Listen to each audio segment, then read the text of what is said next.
بسم اللہ الرحمن الرحیم۔ السلام علیکم۔ آج 13 جنوری بروز منگل ہم بات کریں گے دو اہم کیسز کے حوالے سے۔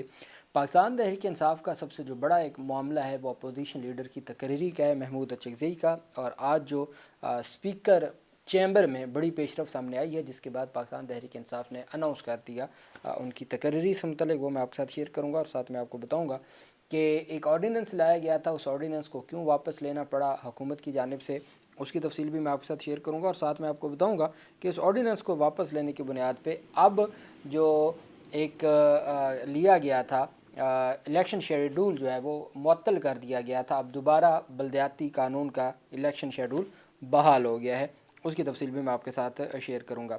اچھا، ایک تو الیکشن کمیشن آف پاکستان میں اہم سماعت تھی، اور یہ جو ضمنی انتخابات ہوئے تھے پنجاب میں، یہ اس سے متعلق درخواست تھی۔ این اے 175 مظفر گڑھ میں الیکشن شیڈول جاری کرنے سے متعلق کیس کی سماعت ہوئی۔ این اے 175 مظفر گڑھ میں الیکشن شیڈول، چونکہ وہاں پہ این اے 175 میں انتخابات، ضمنی انتخابات ملتوی کر دیے گئے تھے، اب یہ درخواست دائر کی گئی تھی کہ مہربانی کر کے آپ یہ جو الیکشن شیڈول ہے اس کو دوبارہ بحال کریں اور جاری کریں۔ درخواست گزار تھے امیر اکبر، ان کے وکیل سجیل شہریار سواتی پیش ہوئے، جبکہ سربراہ election commission chief election commissioner کی سربراہی میں 5 رکنی بینچ نے سماعت کی۔ وکیل درخواست گزار کا کہنا تھا کہ سیشن کورٹ نے جمشید دستی کو نااہل قرار دیا تھا، اب لاہور ہائی کورٹ کا سٹے ختم ہو گیا، 6 ماہ سے حلقہ این اے 175 نمائندگی سے محروم ہے۔ چیف الیکشن کمشنر کا کہنا تھا آپ لاہور ہائی کورٹ سے سٹے ختم کروائیں، ہم شیڈول جاری کر دیں گے۔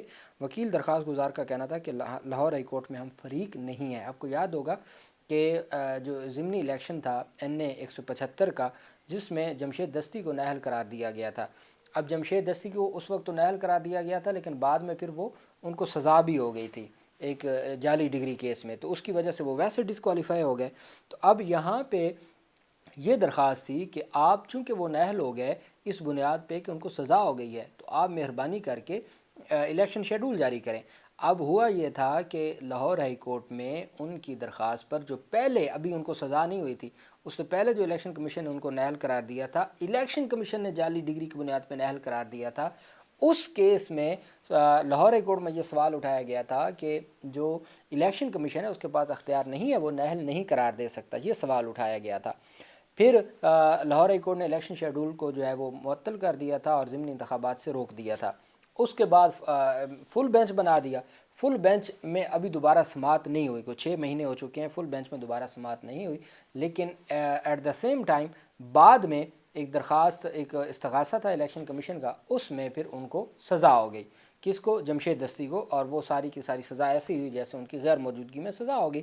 اب سزا ہونے کے بعد چونکہ انہوں نے اپیل دائر نہیں کی، وہ کسی عدالت سے سزا معطل نہیں ہوئی، تو اس بنیاد کے اوپر وہ ان کو کہا گیا جی کہ وہ اب نااہل ہو چکے ہیں۔ عدالت نے، چیف الیکشن کمشنر نے کہا کہ اب یہی بات لے کے جائیں نا وہاں، لاہور ہائی کورٹ نے سٹے دیا ہوا ہے، ضمنی الیکشن پر اسپیسیفکلی سٹے دیا ہوا ہے، تو اب بھلے وہ بعد میں کسی اور مقدمے میں سزا یافتہ ہو گیا اور اس کی سزا ہو گئی، لیکن ہم تو ہائی کورٹ جب تک وہ سٹے نہیں ختم کرتی تو ہم کیسے ضمنی انتخابات کا جو ہے وہ شیڈول جاری کر سکتے ہیں؟ آپ جائیں لاہور ہائی کورٹ میں یہ بات بتائیں، وہاں سے سٹے ختم کروائیں، تو وہ کہتے ہیں جی ہم تو لاہور ہائی کورٹ میں فریق ہی نہیں ہیں، ہم کیسے جائیں؟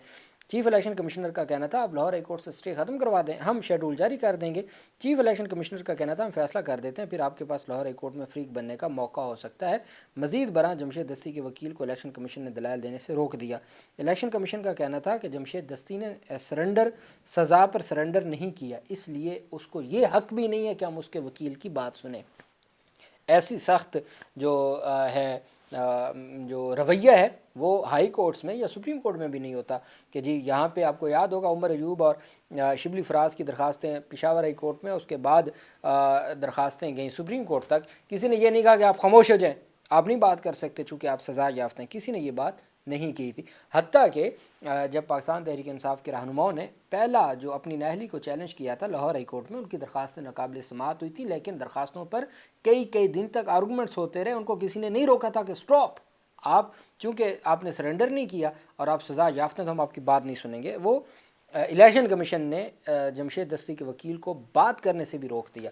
الیکشن کمیشن نے کہا جی کہ ہم ایک آرڈر دے دیتے ہیں آپ کی درخواست کے اوپر، ہم یہ آرڈر دے دیں گے جی کہ آپ کی درخواست اس وجہ سے ہم نہیں ڈیسائیڈ کر سکتے میرٹ کے اوپر کہ لاہور ہائی کورٹ کا فیصلہ ہے، آپ کے پاس ہمارا ایک آرڈر آ جائے گا، آپ اس آرڈر کی بنیاد پہ چلے جائیے گا، آپ کا لوکس اسٹینڈ بن جائے گا، تو آپ اس آرڈر پہ چلے جائیے گا لاہور ہائی کورٹ میں، وہاں ساتھ آپ درخواست دیں کہ جی میرا جو ہے وہ اسٹے ختم کیا جائے، تو آپ کا اسٹے ختم ہو جائے گا۔ تو اس طریقے سے جو ہے وہ اسٹے ختم کروانے کے لیے کارروائی کی گئی، اور یہ سارے کا سارا معاملہ چیف الیکشن کمشنر کا کہنا تھا کہ ہم فیصلہ کر دیتے ہیں، آپ کے پاس لاہور ہائی کورٹ میں فریق بننے کا موقع ہوگا، اور الیکشن کمیشن نے فیصلہ محفوظ کر لیا۔ یہ وہ درخواست ہے، اس کے اوپر فیصلہ محفوظ کیا گیا جو ضمنی انتخابات کا شیڈول جاری کرنے سے متعلق تھی، اور کہا گیا جی کہ مہربانی کر کے آپ اس کو جاری کریں، تو اس پہ ان کو راستہ دے دیا الیکشن کمیشن آف پاکستان نے۔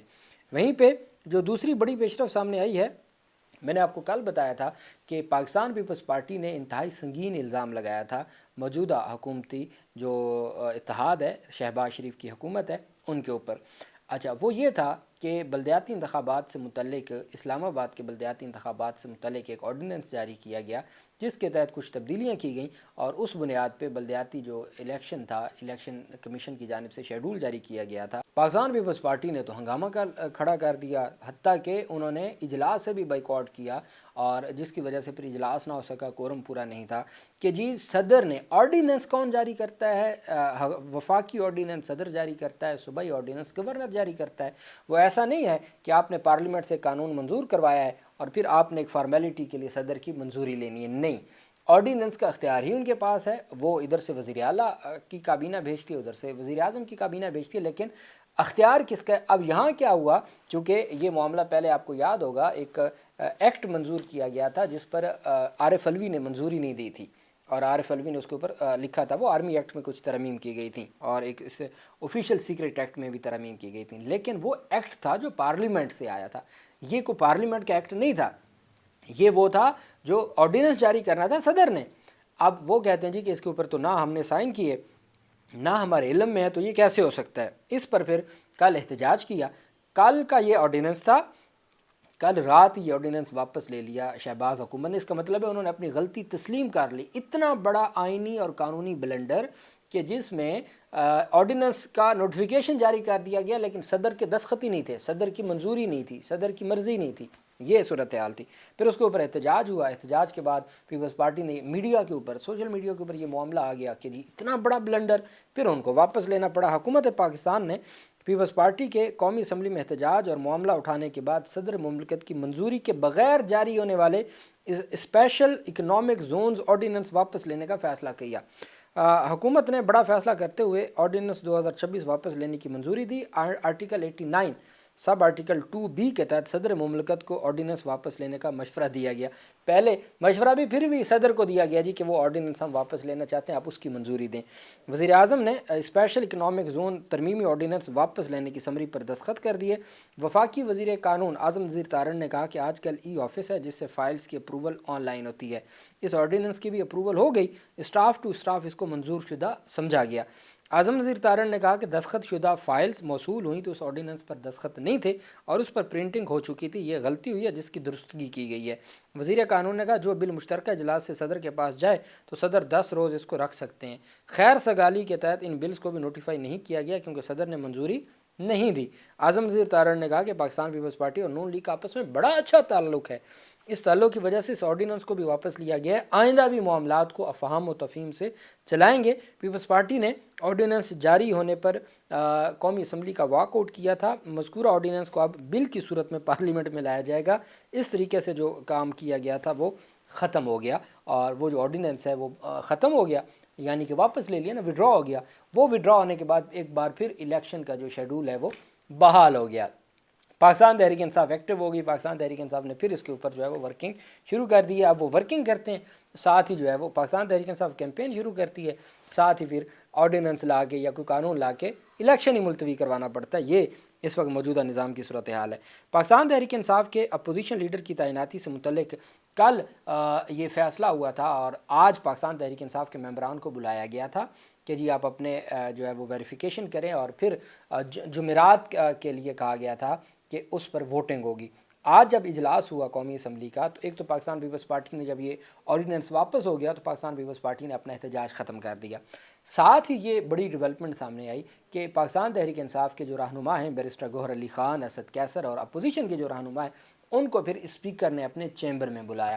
وہاں پہ مشاورت ہوئی اور مشاورت کے بعد یہ پاکستان تحریک انصاف کے بیرسٹر گوہر علی خان نے باہر آ کے یہ اناؤنس کیا ہے کہ جمعرات والے دن یعنی پرسوں عمران خان کے جو نامزد اپوزیشن لیڈر ہیں محمود اچکزئی ان کا نوٹیفیکیشن جاری ہوگا. ہماری اس بات کے اوپر ان کے ساتھ جو ہے وہ ڈسکشن ہو کے ہم نے اس بات پہ رضامندی حاصل کر لی ہے اور ہم اس معاملے کے اوپر ہم ایگری ہو گئے ہیں, اسپیکر ایگری ہو گیا ہے. محمود اچکزئی کے اوپر جو اعتراضات تھے ہم نے تمام ڈاکومنٹس جمع کروا دیے, تمام اعتراضات ختم ہو گئے ہیں اور جمعرات کے دن نوٹیفیکیشن جاری ہوگا.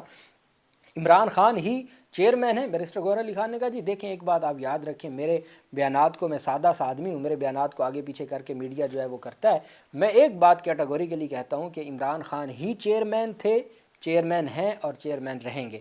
مجھے صرف ذمہ داریاں دی گئی ہیں خان صاحب کے آنے تک. دوسرا انہوں نے کہا کہ اسپیکر آفس میں کہ جمعرات تک اپوزیشن لیڈر کی تقرری ہو جائے گی. ہم نے کاغذات جمع کروائے, کل تک تصدیق کا عمل مکمل ہوگا اور پرسوں جو ہے وہ محمود اچکزئی کا نوٹیفیکیشن جاری ہو جائے گا. انہوں نے کہا جی پاکستان تحریک انصاف میں کوئی فارورڈ بلاک نہیں ہے. 74 کے 74 اپوزیشن کے جو ایم این ایز ہیں وہ محمود اچکزئی ہی ان کا واحد اپوزیشن لیڈر ہے. اس کے علاوہ چونکہ وہ عمران خان نے ان کو نامزد کیا, اس کے علاوہ کوئی کسی کی چوائس نہیں ہے. ہاں چیئرمین عمران خان ہی تھے اور عمران خان ہی رہیں گے.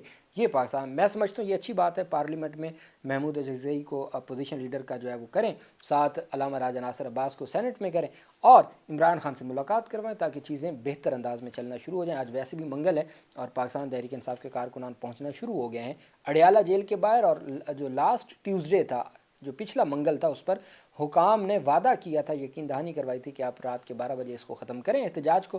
ہم اگلے منگل آپ کی ملاقات کروائیں گے. تو آپ دیکھتے ہیں کہ ملاقات ہوتی ہے یا نہیں ہوتی. اللہ پاک پاکستان کا حامی و ناصر ہو. بہت شکریہ. اللہ حافظ. پاکستان زندہ باد.